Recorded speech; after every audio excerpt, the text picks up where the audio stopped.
please Danjoy, balik at ano to? Well, selling please, live selling. Sure, please Danjoy, balik at ano to? Well, selling please, live selling. Ay grabe, totoo ba itong nalaman ko? Danjoy magkaroon pa rin ng live selling. Kaya naman pala masaya pa rin si Diwata Joy. Magandang araw at isang mapagpalang araw po sa inyong lahat mga kalingap, sanay hindi nyo po makalimutan na mag-like sa video na ito. At paunawa tapusin muna ang kabuuhan ng video na ito mga kalingap at para malaman ang nilalaman nito. At maraming salamat po mga kalingap sa pagpatuloy na pagsuporta. At paki-subscribe po mga kalingap kay Kuya Val Santos Matubang at kay Ate Edna Vlogs at Kalingap Rab, maraming salamat po. Grabe, totoo ba itong nalaman ko? Danjoy mag-live selling pa rin. At Joy excited na at nagpaparinig na. Pero bago yun mga kalingap ay pag-usapan muna natin ang tungkol sa samahan ni Joy at Kalingap Dan ngayon na kung saan isa ito sa pinakamainit na pangyayari noong nakaraang buwan dahil sa pagtatapat ni Dan na mayroon na siyang anak. Marami man ang hindi nagkakagusto sa nangyari sa tambalan nilang dalawa. Dahil ang inakala ng karamihan na sila ng dalawa at magkatutuhanan ang tambalan ni Joy at Dan. At sa kasawi ang palad si Joy sobrang nasaktan sa kanyang nalaman tungkol kay Dan. Dahil sa pagkakaroon na nito ng isang pamilya, ngunit may maganda naman itong mga kapalit mga kalingap. Especially sa buhay ni Joy, alam naman nating lahat na si Joy ay napakatibay talaga nito. Ngunit sa hiwalayan lang sa tambalan nila Kalingap Dan siya sobrang naapektuhan ng grabe at ang daming mga binabato na hindi magagandang salita. Subalit kinaya pa rin ito ni Diwata Joy mga kalingap. At may positibo na pananaw sa buhay, patuloy pa rin na lumalaban sa mga pagsubok na dumating. Marami man ang gustong magkaroon na naman sana ng ka-love team si Joy ngunit hindi na pumapayag si Kalingap Rab na magkaroon pa ito ng ka-love team. Which is maganda naman ito para kay Joy mga kalingap lalo pa at si Joy ay isang nursing student at kailangan niya na makapag-focus talaga sa kanilang ginagawa sa paaralan.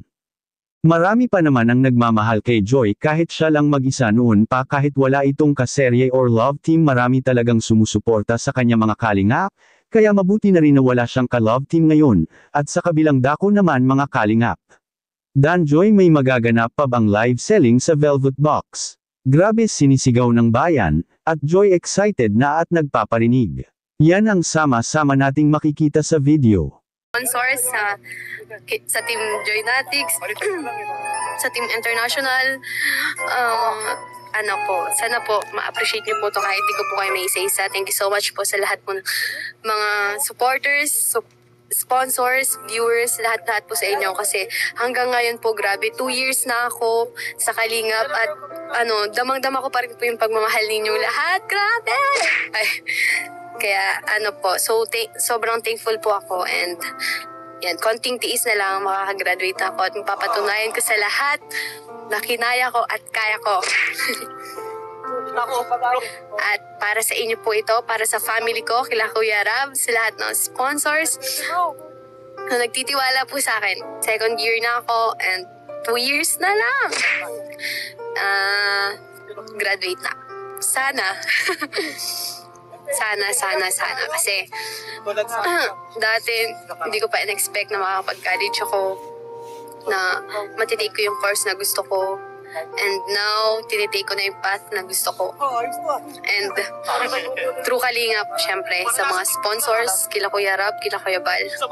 At unti-unti kong kakamitin pangarap ko at pangarap ng aking pamilya. Sobrang OA naman ito.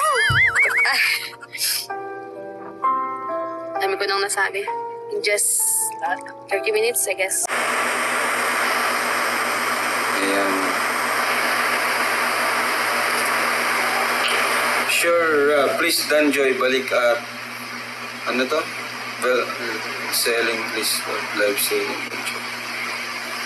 Sa ngayon po, hindi na muna po natin pwedeng pagsamahin ulit yung dalawa kasi yan, di pa naman po talaga okay, kumbaga ang dami pa rin pong negative comments about sa kanila, so wag na muna po Saludo talaga.